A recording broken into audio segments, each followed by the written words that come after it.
Bismillahirrahmanirrahim. Assalamualaikum warahmatullahi wabarakatuh. Alhamdulillahilladzi bi ni'matihi tatimmus shalihat wassalatu wassalamu ala sayyidis sadat sayyidina wa maulana Muhammadin wa ala alihi wa sahbihi ajma'in amma ba'd. Qala Allah subhanahu wa ta'ala fil Qur'anil Karim, a'udzu billahi minasy syaithanir rajim. Bismillahirrahmanirrahim. Qul hal yastawi alladhina ya'lamun walladhina la ya'lamun innama yatadhakkaru ulul albab. Sadaqallahu maulanal azim. Hadirin dan hadirat para musyrif dan santri pesantren tahfiz Madinah Quran yang insyaallah kita semua selalu dalam rahmat dan maghfirah Allah subhanahu wa ta'ala.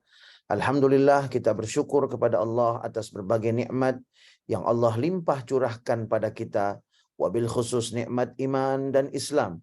Mudah-mudahan dengan iman dan Islam Allah bahagiakan dan selamatkan hidup kita, keluarga kita, anak-anak keturunan kita dunia dan akhirat. Mudah-mudahan dengan iman dan Islam kelak Allah subhanahu wa ta'ala anugerahkan pada kita husnul khatimah. Dan mudah-mudahan dengan iman dan Islam kelak Allah subhanahu wa ta'ala pertemukan kita dengan kekasih hati kita, Nabi besar Muhammad sallallahu alaihi wasallam, meraih syafaat beliau, berkumpul bersama orang-orang yang saleh di dalam surganya Allah subhanahu wa ta'ala. Amin, amin, amin ya Allah, ya Rabbal Alamin. Jamaah rahimakumullah, sebelum kita mulai ta'lim pada kesempatan pagi hari ini, mari sama-sama kita bacakan suratul Fatihah untuk sahabat-sahabat surga kita yang dalam keadaan sakit. Wabil khusus istri dari sahabat surga kita Bapak Haji Sukihadi, yaitu Ibu Hajah Siti Nur Rezekiani binti Kiai Haji Sulamul Hadi, yang saat ini sedang sakit. Kita doakan mudah-mudahan Ibu Siti Nur Rezekiani Allah subhanahu wa ta'ala sembuhkan penyakitnya, angkat penyakitnya, bersihkan penyakitnya, kembalikan kesehatannya, pulihkan kekuatannya, dan mudah-mudahan penyakitnya menjadi pelebur dan penggugur dosa-dosanya. Dan kita mendoakan mudah-mudahan Allah subhanahu wa ta'ala berkahi kesehatan kita, sehingga semakin sehat tubuh kita, semakin istiqamah beribadah kepada Allah subhanahu wa ta'ala. Ala hadhihi niyat wa likulli niyatin salihah, ala anna Allah yashfi mardana wa mardal muslimin shifaan kamilan ajilan la yughadiru saqama, wa ila hadratin Nabi Muhammadin sallallahu alaihi wasallam. Al-Fatihah. A'udzu billahi minasy syaithanir rajim. Bismillahirrahmanirrahim. Alhamdulillahi rabbil alamin, arrahmanir rahim, maliki yaumiddin. Iyyaka na'budu wa iyyaka nasta'in. Ihdinas siratal mustaqim. Siratal ladzina an'amta 'alaihim ghairil maghdubi 'alaihim waladdallin. Amin, amin, amin, amin ya Allah ya Rabbal Alamin. Jamaah rahimakumullah, pada kesempatan ta'lim kita pagi hari ini kembali kita membahas tafsir surah Al-Baqarah, dan alhamdulillah kita sudah sampai pada tafsir surah Al-Baqarah ayat 243, di mana dalam ayat 243 ini Allah subhanahu wa ta'ala menjelaskan, memberi contoh, ada sekelompok orang dari Bani Israel yang mereka berduyun-duyun keluar dari rumah-rumah mereka karena mereka takut mati. Lalu kemudian ketika mereka sudah berkumpul di satu tempat, mereka mengira itu akan selamat, maka kemudian justru di sanalah Allah subhanahu wa ta'ala mematikan mereka, lalu kemudian menghidupkan mereka. Dan pelajaran jamaah rahimakumullah yang kita ambil dari ayat yang mulia ini, bahwasanya kematian itu jamaah rahimakumullah sudah ada waktu-waktunya, sehingga seseorang tidak perlu lari dari kematian karena memang dia tidak bisa lari dari kematian itu. Pada ayat yang berikutnya, Allah subhanahu wa ta'ala akan menegaskan tentang hal ini.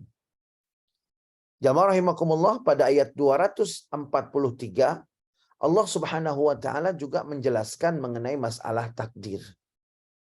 di mana meskipun kita lari dari kematian, tetapi kalau memang sudah datang ajalnya, dia tidak bisa kemana-mana.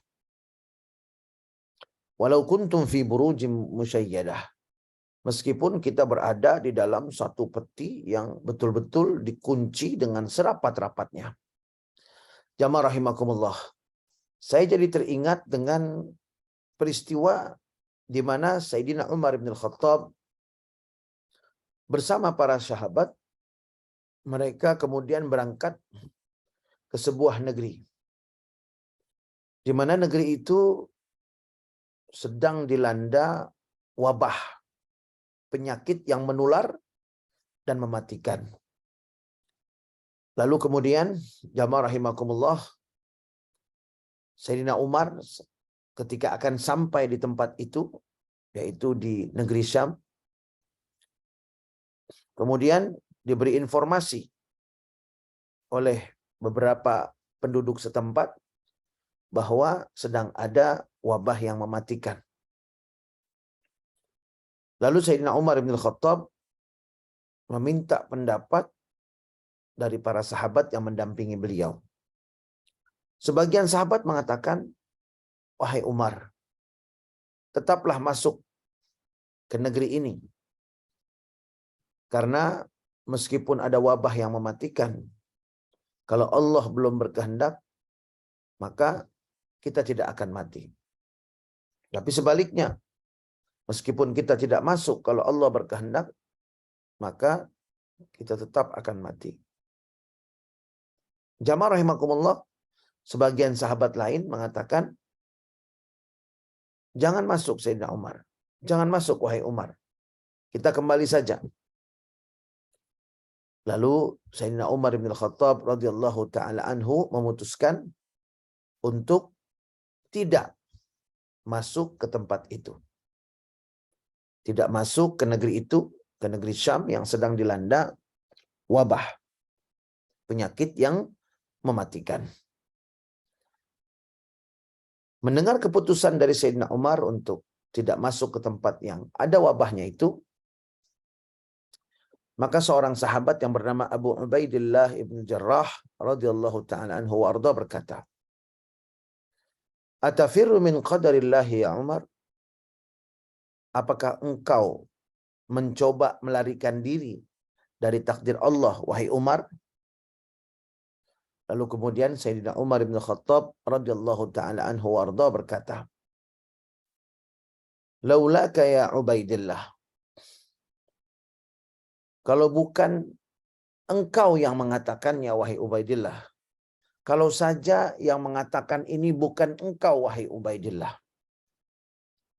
Kalau saja yang mengatakan ini bukan engkau, wahai Ubaidillah.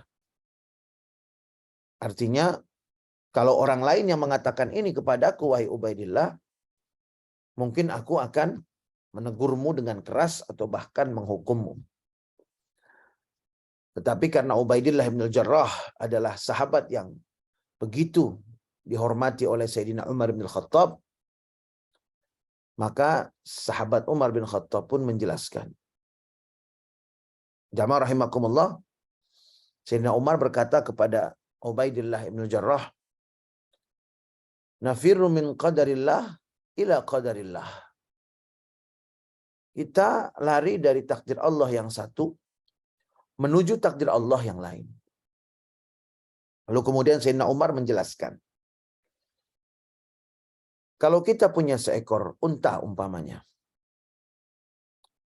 kemudian kita ingin mengembalakan unta tersebut. Lalu kemudian ada dua tempat yang kita lihat. Yang satu adalah tanah lapang yang kering. Kemudian yang satu lagi adalah tanah lapang yang subur. Jamaah rahimakumullah, ketika kita menggembalakan unta itu di tanah yang kering, lalu kemudian kita melihat ada lapangan lain yang subur. Kemudian kita pindahkan unta itu ke lapangan yang subur, maka itu artinya kita lari dari takdir Allah menuju takdir Allah yang lain. Nah, jamaah rahimakumullah, ini pemahaman takdir dari Sayyidina Umar bin Khattab. Karena di dalam Islam dan dalam sejarah pemikiran Islam, masalah takdir ini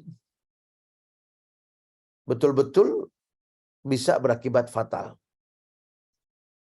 Seperti faham yang dianut oleh aliran Jabariyah. Aliran Jabariyah ini mengatakan bahwa manusia itu tidak lebih dari bulu yang diterbangkan oleh angin. Bulu yang diterbangkan oleh angin. Jadi tidak bisa berbuat apa-apa. Nah, sehingga jamaah rahimakumullah, akhirnya apapun yang terjadi mereka menyerah. Karena ini sudah takdir Allah. Seperti itu. Lalu kemudian jamaah rahimakumullah ada lagi Murji'ah. Murji'ah mengatakan bahwa apapun yang dilakukan oleh manusia, kita serahkan kepada Allah Subhanahu wa Ta'ala. Di sisi yang lain ada Qadariyah. Qadariyah ini menganggap bahwa segala sesuatu itu karena manusia, upaya manusia. Jadi ada dua sisi yang saling berhadap-hadapan. Nah, sedangkan dalam madhab Ahlus Sunnah wal Jamaah kita ambil pertengahan. Allah menentukan takdir dan manusia berikhtiar. Seperti yang diajarkan oleh Sayyidina Umar ibn Khattab radhiyallahu ta'ala anhu wa ardah.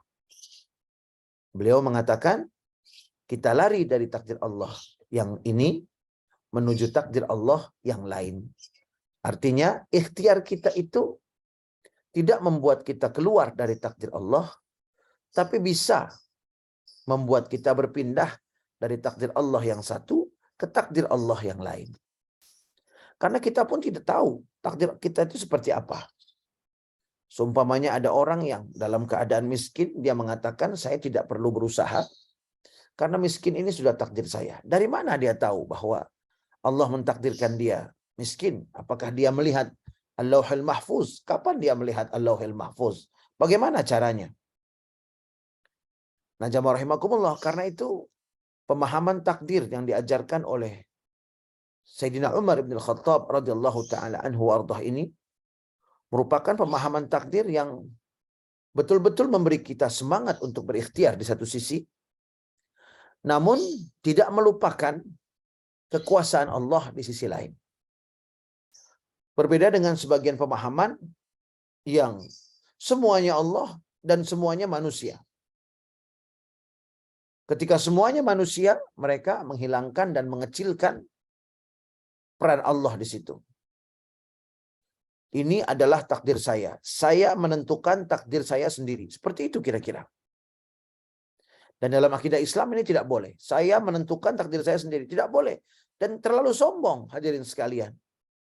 Kehidupan kita di alam nyata ternyata mematahkan kesombongan itu. Bahwa bagaimana kita tidak bisa menentukan takdir kita sendiri. Kita susun rencana sejak awal, kita persiapkan segala sesuatunya dengan matang, tetapi ternyata hasilnya tidak seperti yang kita harapkan. Tetapi ternyata arahnya tidak seperti yang kita tuju. Nah, ini jamaah rahimakumullah. Kita berencana umpamanya jadi arsitek, tetapi kemudian akhirnya jadi pedagang di pasar umpamanya, jadi pengusaha konveksi umpamanya, dan lain-lain sebagainya. Jadi terlalu sombong ketika ada orang yang mengatakan bahwa sayalah yang menentukan takdir saya sendiri. Dan jamaah rahimakumullah, di sisi yang lain, terlalu naif kalau kita mengatakan bahwa apa yang terjadi pada diri saya ini semuanya takdir Allah. Sehingga umpamanya seorang perampok mengatakan ketika dia merampok, ini sudah takdir Allah saya jadi perampok. Ketika ada umpamanya wanita tunasusila, dia mengatakan bahwa saya menjadi wanita tunasusila ini karena takdir Allah, tidak bisa dirubah lagi. Saya miskin, sudah takdir Allah, tidak bisa dirubah lagi. Saya sakit, takdir Allah. Tidak bisa dirubah lagi. Kalau Allah berkehendak sembuh, nanti juga sembuh sendiri. Tidak perlu berobat. Nah ini hadirin sekalian. Jadi dalam memahami takdir ini ada dua sisi yang berseberangan. Di satu sisi semuanya manusia. Saya menentukan takdir saya sendiri.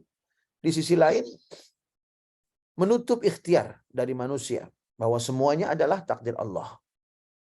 Dan jamaah rahimakumullah, pemahaman Sayyidina Umar bin Khattab radhiyallahu taala terhadap takdir inilah yang membuka mata kita, yang membuka pemahaman kita tentang bagaimana takdir Allah yang sesungguhnya.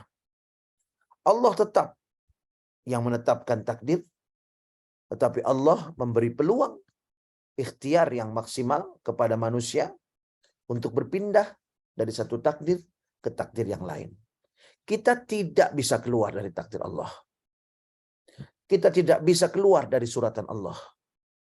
Yang bisa kita lakukan adalah berikhtiar agar kita pindah dari satu takdir menuju takdir Allah yang lainnya.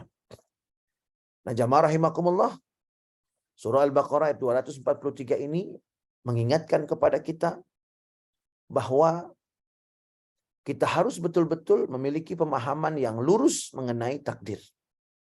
Sehingga dalam hidup kita ini, jamaah rahimakumullah, kita tidak terlalu menyombongkan diri. Atau juga kita menutup pintu ikhtiar. Dan pada ayat-ayat berikutnya kita akan lihat jamaah rahimakumullah betapa Allah Subhanahu wa taala mendorong kita untuk berikhtiar sampai detik-detik terakhir.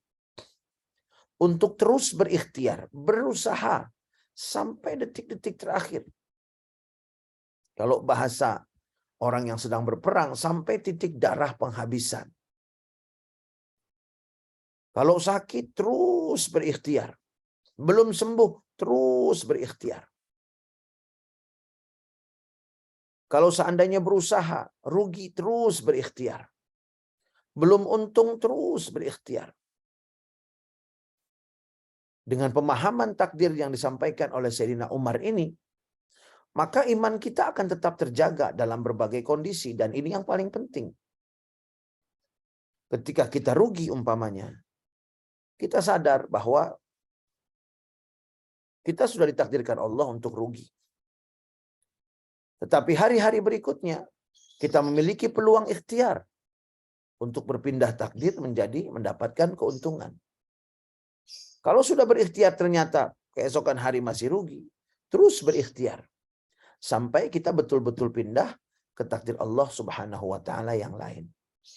Karena itu jamaah rahimakumullah, hidup kita ini bukan kita yang menentukan. Tetapi di sisi lain, hidup kita ini diberikan peluang seluas-luasnya oleh Allah bagi kita untuk berikhtiar.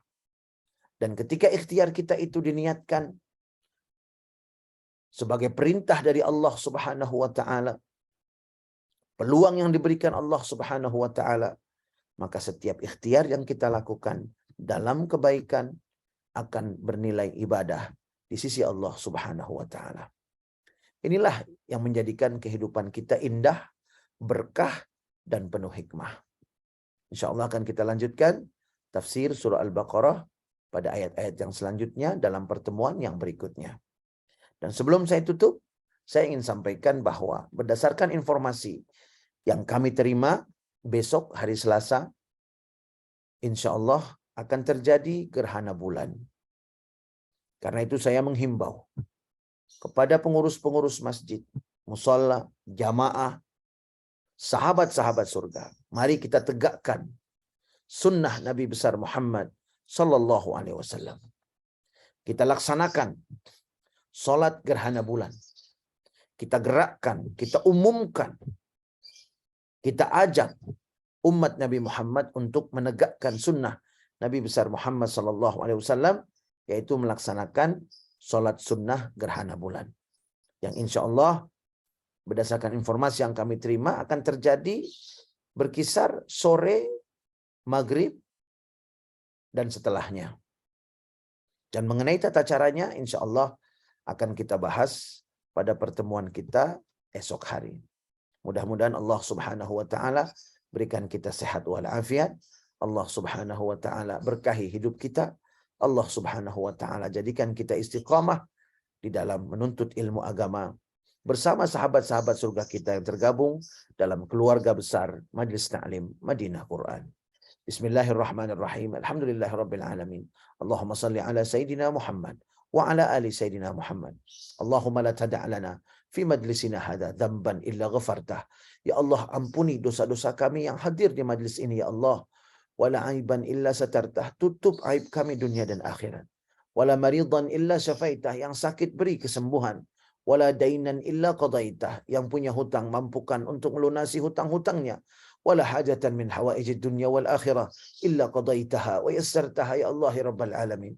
Yang memiliki rencana mudahkan urusannya untuk kemaslahatannya dunia dan akhirat. Rabbana hab lana min azwajina wa dhurriyyatina qurrata a'yun waj'alna lil muttaqina imama. Ya Allah ya Rabbana, anugerahkan pada kami pasangan hidup kami, anak-anak keturunan kami. Jadikan mereka semua ya Allah penyejuk mata kami dan jadikan kami pemimpin orang-orang yang bertakwa. Rabbana ighfir lana wa liwalidayna warhamhuma kama rabbayana shighara. Rabbana atina fid dunya hasanah wa fil akhirati hasanah wa qina adzaban nar. Wa sallallahu ala sayyidina wa maulana Muhammadin wa ala alihi wa sahbihi wa sallam. Walhamdulillahi rabbil alamin. Kita tutup dengan doa kafaratul majlis. Subhanakallahumma wa bihamdika asyhadu an la ilaha illa anta astaghfiruka wa atubu ilaik. Billahi taufiq wal hidayah. Wassalamualaikum warahmatullahi wabarakatuh. Waalaikumsalam warahmatullahi wabarakatuh. Amin.